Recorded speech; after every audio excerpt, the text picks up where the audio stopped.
Okay, so today is Tuesday, March 17th, and I wanted to make this video from my point of view, from my shoes as a parent of a child with a compromised immune system at the time of the spread of COVID-19.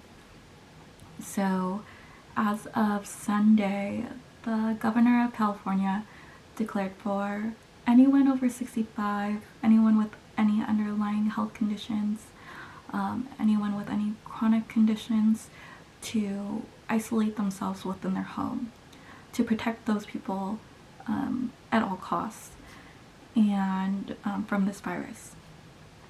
And as of yesterday, Monday, March 16th, the Bay Area actually declared a shelter in place, which is effective today, which means that no one can leave their house unless they need to do something essential, like if they still need to go to work, need to go to the bank, need to buy groceries, pharmacy, like I said, anything essential. But otherwise, to stay at home as much as possible so that we could try to flatten the curve of this COVID-19 case.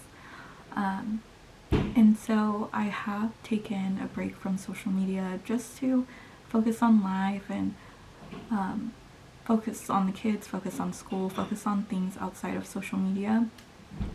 But I couldn't help but reactivate my accounts and share my 2 cents because it's just so disheartening to see all over the news and hear like about people personally who don't believe that the virus is real, that keep saying that it's a hoax, or people not following the guidelines like social distancing, and people still having huge gatherings, huge parties, not just within the US but other parts of the world, and people who are young and healthy who don't fall within the range that's considered high risk. Those are the people who aren't really taking this seriously. And it just makes me really sad to see that people, because it doesn't directly affect them, then they aren't taking the guidelines as seriously. But it's those people who won't really get severe symptoms. They'll probably get mild symptoms or no symptoms at all. And those are actually going to be the people who are spreading it to the people who will end up suffering from severe symptoms and having things turn for the worse. So I just wanted to come on here to make this video, also for parents who have children with compromised immune systems, or people who have loved ones who fall within the high risk category.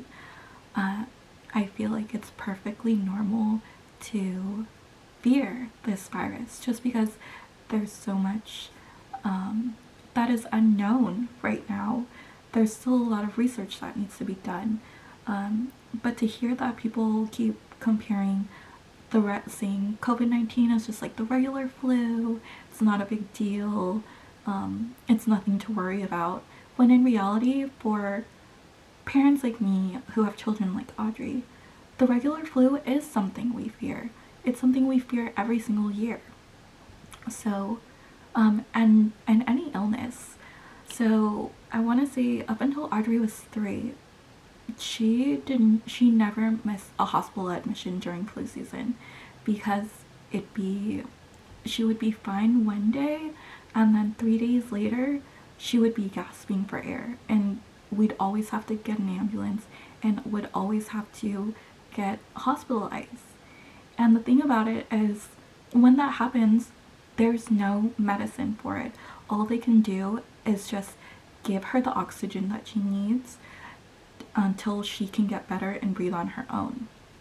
And even in fall of 2018, she was hospitalized for sepsis, and I have no clue how she got this blood infection, but she got very sick very fast, and so she was hospitalized for a whole month. And so I feel like what the fear that the rest of the world is starting to have with COVID-19 is something that is very real. It's a fear that is very real for those who already have people in their lives with compromised immune systems. It's something that we fear all the time, but it's just kind of been our normal, if that makes sense. So yeah, I've been following the COVID-19 since it first broke out, been keeping up with the WHO, the CDC. On the government website, they actually have a list of things to purchase before a pandemic, and it says to get a 2-week supply. So about 3 weeks ago, when things started to when more cases started to pop up, that's when we got a deep freezer and bought the things on the list so that we didn't have to panic buy in the event that, you know, it did turn into a pandemic, which it did. So let's see. So according to my timeline, so Audrey was actually supposed to have open heart surgery February 14th, and I had to cancel it because she got sick. And with that, I didn't feel 100% with the hospital that she was going to have surgery with. It was a new hospital. We're not having surgery at CHLA. Not to say that Dr. Starnes isn't amazing. He is amazing, and he has done amazing for Audrey, but moving forward, Audrey's case is very complex.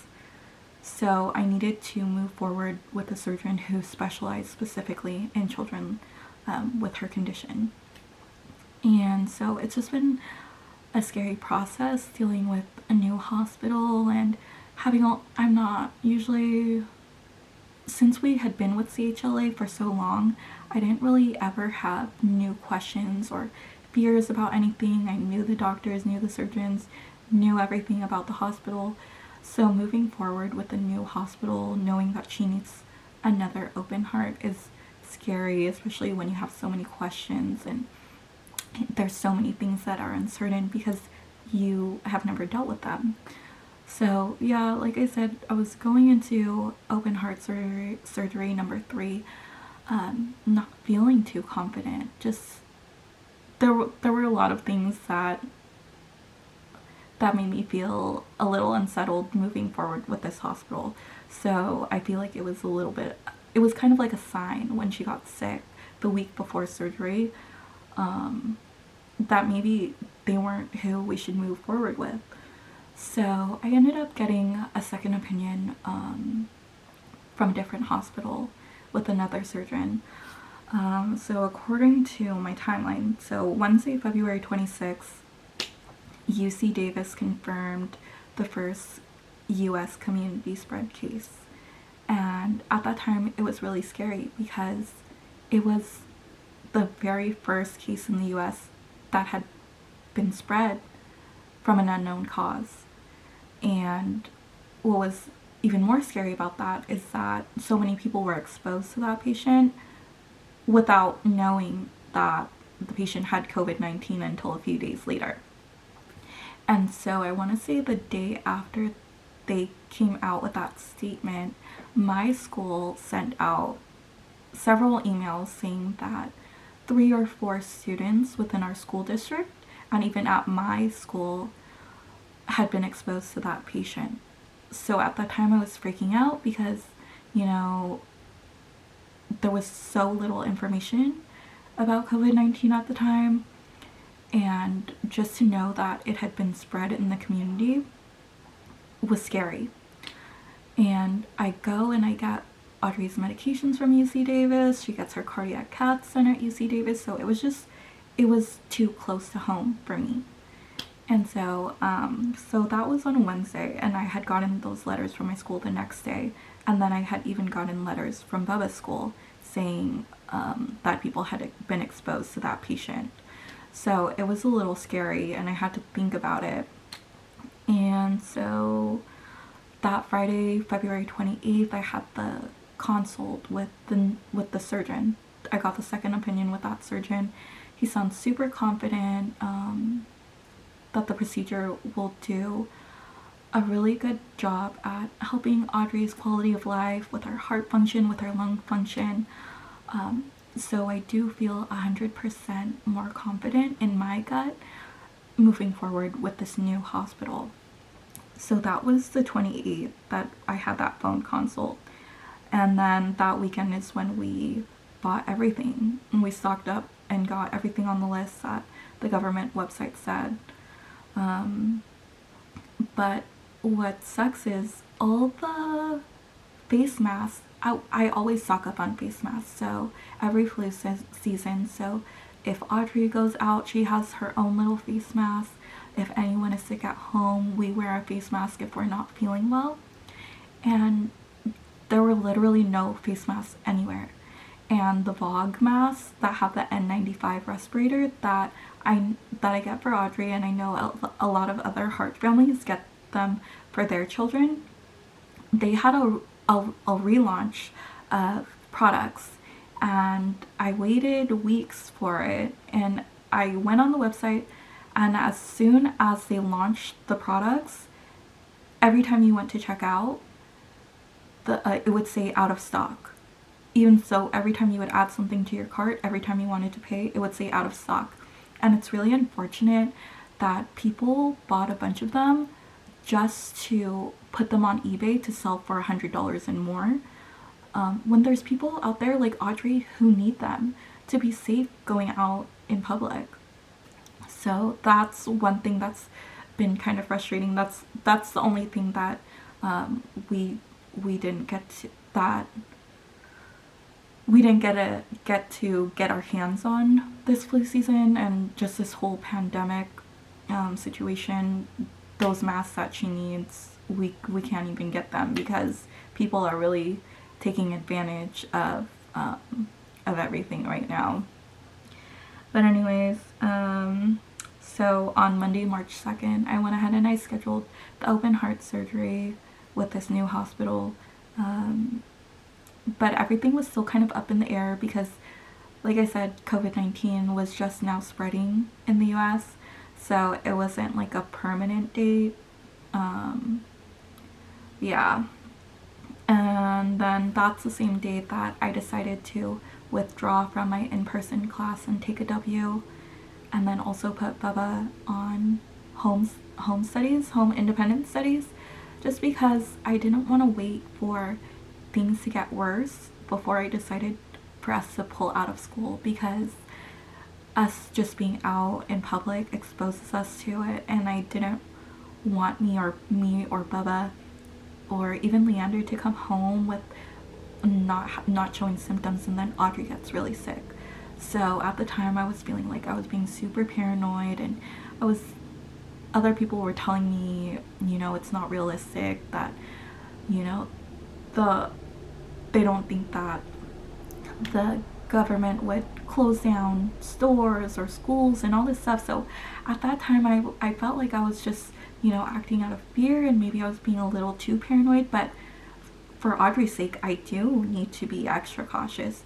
But now seeing that everything is really closing, like my school switched to completely online as of Friday, and then Bubba's school closed Monday, at least I know that I was taking the proper measures to ensure the safety of Audrey and her health, especially at this time that she is awaiting open heart surgery.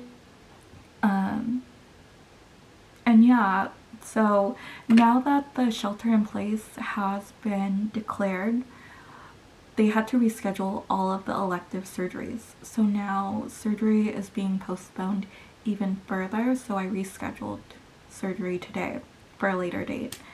And I'm just hoping that this whole COVID-19 situation trickles down so that Audrey can get the surgery that she needs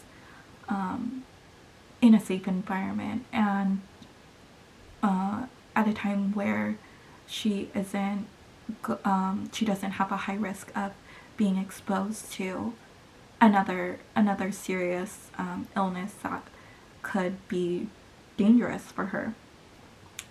And I just wanted to say that I know, like, who am I to make a video on this, and I'm not really anyone important, but I just felt like I needed to share my point of view on this whole situation and what we've done to prepare. Like I said, we stocked up on everything that we needed 3-4 weeks ago. Even if we didn't even know if there was going to be a lockdown or any home isolation, but I wanted for us to personally decide to home isolate because I didn't want to expose I didn't want to expose the virus to Audrey. So I just wanted us to be prepared to be at home as much as possible and until everything dies down. So it kind of worked out for us. Also, I think it's really unfortunate that people are I think it's really unfortunate that so much racism has come out of this. People blaming certain races and people not believing this is their problem. But what has happened in other countries is really sad, and it's really unfortunate. And the reason why we need to take these extreme measures like social distancing and home isolation and all this stuff is so that we could prevent here in the US what has already happened in other countries. And regardless of how this started, what has happened in China, what has happened in Italy, what has happened and is continuing to spread throughout the world, it's not just one country's problem. It's a human global crisis. And at this time, we all need to work together. We all need to stop pointing fingers and blaming people, because what has happened is unfortunate, not just for one country, but for the whole human race. This is a time where we all need to use compassion and work with one another and be considerate of one another.